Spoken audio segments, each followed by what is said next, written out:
We spend our lives caught between two contradictory truths.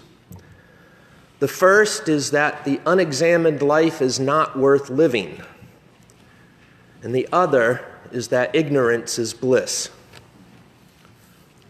It's our ability to take on the realities that confront us with imagination and reason that allow us to make this existence better through solving problems, correcting injustice, making art. Yet at the same time, I think that if we spent our days truly immersed in every evil, injustice, and imperfection that exists in our world, we would be overwhelmed with the enormity of it, the enormity of the intractable obstacles, injustices, and misfortunes we cannot make better. We would spend much of our lives like the poor ghosts in A Christmas Carol, wanting to make better the things on earth that they did not make better in life, and forever doomed to witness the suffering. This is the great mystery and reality of our world. And I think this is what the American Presbyterian minister Frederick Buechner meant when he wrote, "Here is the world. Beautiful and terrible things will happen. Do not be afraid."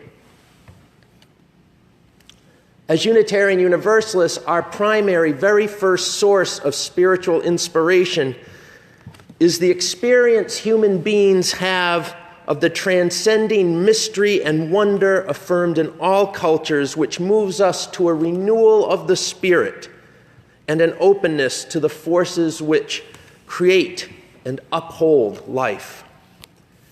It's inside this mystery and wonder where faith is born.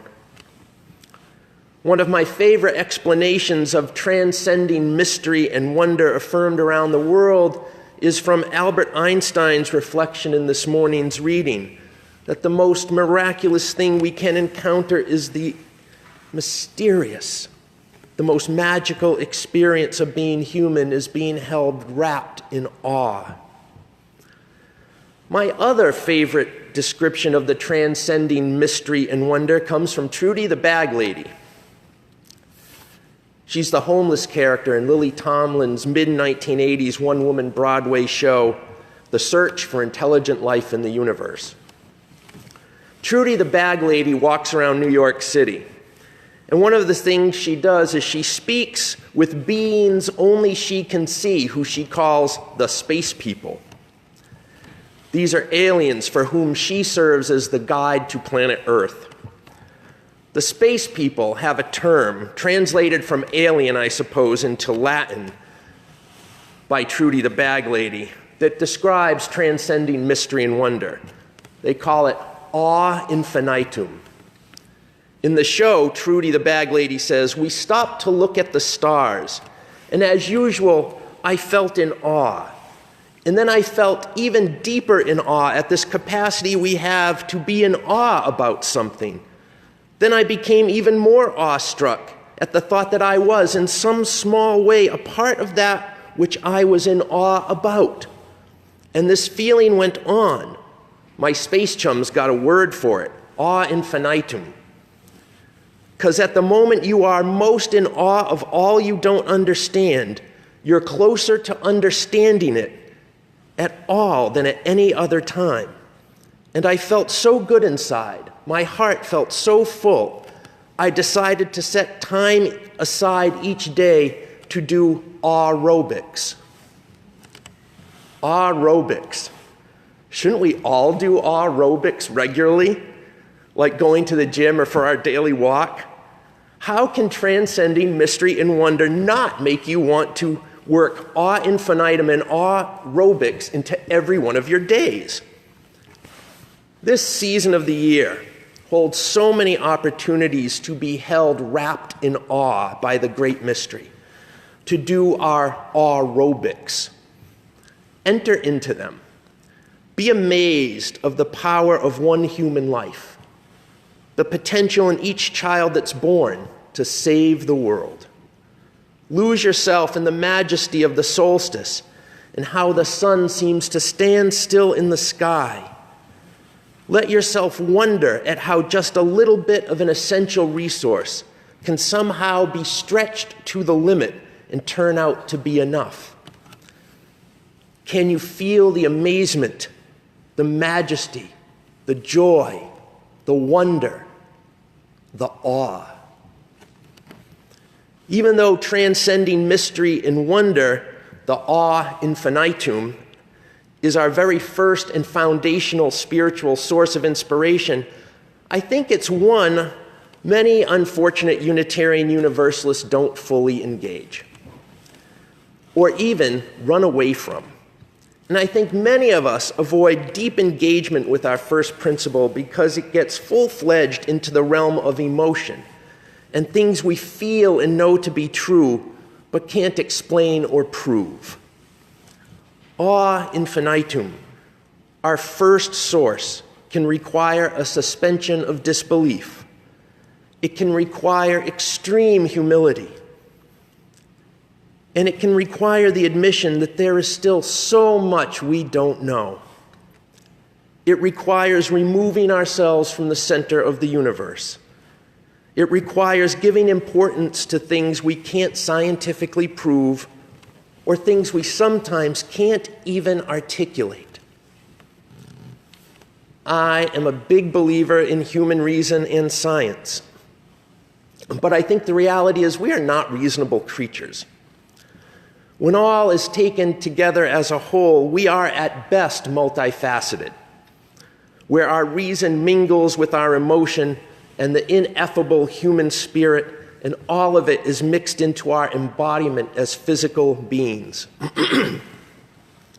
The American writer Pico Iyer says, "The opposite of knowledge isn't always ignorance. It can be wonder, or mystery, or possibility. And in my life, I found it's the things I don't know that have lifted me up and pushed me forward much more than the things I do know." I think Trudy the bag lady would agree. This time of year is so full of wrestling matches between knowledge and wonder, mystery and possibility, fact and awe infinitum. The arena, the wrestling mat, the boxing ring, where this tussle between reason and awe infinitum takes place, is the place where art and song and poetry are born. Our job is to realize that the transcending mystery and wonder is the stuff of symbolism and allegory and poetic license, because there is no way to write an expository essay outlining the experimentation results for awe. This is the best I could do, what you're getting right here this morning. The Hanukkah story asks us to remember how God made a miracle and made one night's worth of oil for the temple lamps last 8 nights. Knowledge and reason asks us to prove there is a God, first of all, and begs us to demonstrate that physical laws do not let one night of oil last 8 nights. If you're stuck there on the knowledge part, you're missing the transcending mystery and wonder part.